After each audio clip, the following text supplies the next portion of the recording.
नमस्कार, मैं हूं शशि शेखर और आप देख रहे हैं यूथ एजेंडा में शशि शेखर की पाठशाला। संसद भवन में आज हुई भयानक चूक।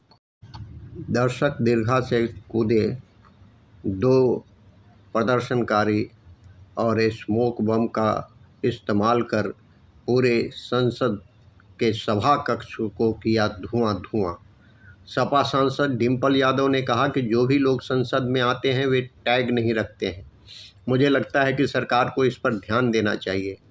मुझे लगता है कि यह पूरी तरह से सुरक्षा में चूक है। आज से 22 साल पहले संसद पर हमला भी हुआ था। पीएम मोदी, अमित शाह समेत कई नेताओं ने आज शहीदों को श्रद्धांजलि भी दी। लोकसभा की सुरक्षा में बड़ी चूक। दर्शक दीर्घा से सदन में कूदे शख्स ने स्मोक बम का किया इस्तेमाल। लोकसभा की कार्रवाई के दौरान 2 अनजान शख्स सदन में कूद पड़े। संसद का शीतकालीन सत्र चल रहा है और बुधवार को लोकसभा की सुरक्षा में सेंध लग गई। कार्रवाई के दौरान 2 अनजान शख्स जो सदन में कूदे थे कुछ स्प्रे करने लगे। उनके कूदते ही विपक्षी सांसदों ने हंगामा किया। सांसद दानिश अली ने कहा कि एकदम से धुआं उठने लगा। उन्होंने दावा किया कि एक शख्स का नाम सागर है। घटना के बाद लोकसभा की कार्रवाई को स्थगित कर दिया गया। सांसद हनुमान बेनीवाल और मालूक नागर ने आरोपियों को पकड़ा। एक घटना संसद के बाहर भी हुई है। ये संसद के गेट पर हुआ। दोनों घटनाओं में स्मोक बम का इस्तेमाल हुआ है। समाजवादी पार्टी की सांसद डिंपल यादव ने कहा कि जो भी लोग यहाँ आते हैं, चाहे वे मेहमान हो या पत्रकार, वे टैग नहीं रखते हैं। इसलिए मुझे लगता है कि सरकार को इस बात पर ध्यान देना चाहिए। मुझे लगता है कि यह पूरी तरह से सुरक्षा में चूक। कांग्रेस सांसद कार्तिक चिदम्बरम ने कहा कि अचानक करीब 20 साल के 2 युवक दर्शक दीर्घा से सदन में कूद पड़े। उनके हाथ में कनस्तर थे। इन कनस्तरों से पीला धुआं निकल रहा था। उनमें से एक अध्यक्ष की कुर्सी की ओर भागने की कोशिश कर रहा था। कांग्रेस सांसद ने आगे बताया कि वे कुछ नारे लगा रहे थे। यह सुरक्षा में चूक, खासकर 13 दिसंबर को, जिस दिन 2001 में संसद पर हमला हुआ था। कांग्रेस के नेता अधीर रंजन चौधरी ने कहा कि 2 युवक गैलरी से कूद गए और उनके द्वारा कुछ फेंका गया जिससे गैस निकल रही थी। उन्हें सांसदों ने पकड़ लिया। सुरक्षाकर्मियों ने उन्हें बाहर निकाला। सदन को दोपहर 2 बजे तक के लिए स्थगित कर दिया गया। यह निश्चित रूप से सुरक्षा का उल्लंघन है, क्योंकि आज हम 2001 में अपने प्राणों की आहुति देने वाले लोगों की पुण्यतिथि मनाई।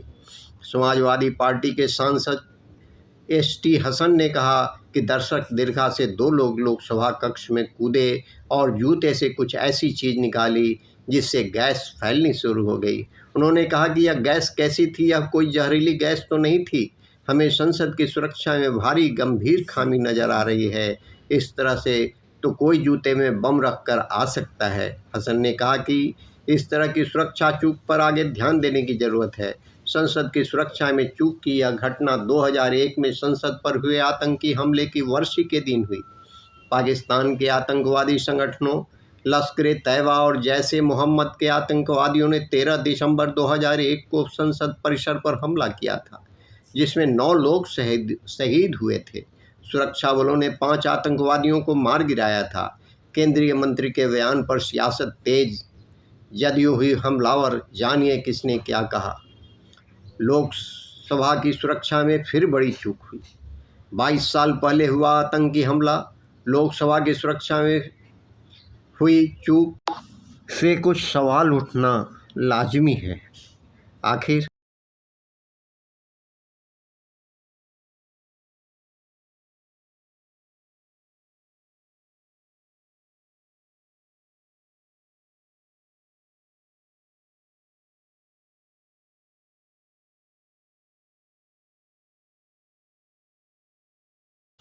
पिछली बार की तरह क्लीन स्वीप करने का रहेगा। छत्तीसगढ़ में आदिवासी दांव का ऐसा दिखेगा असर। छत्तीसगढ़ में इस बार सत्ता की कमान आदिवासी समुदाय से आने वाले विष्णुदेव साय को मिली है।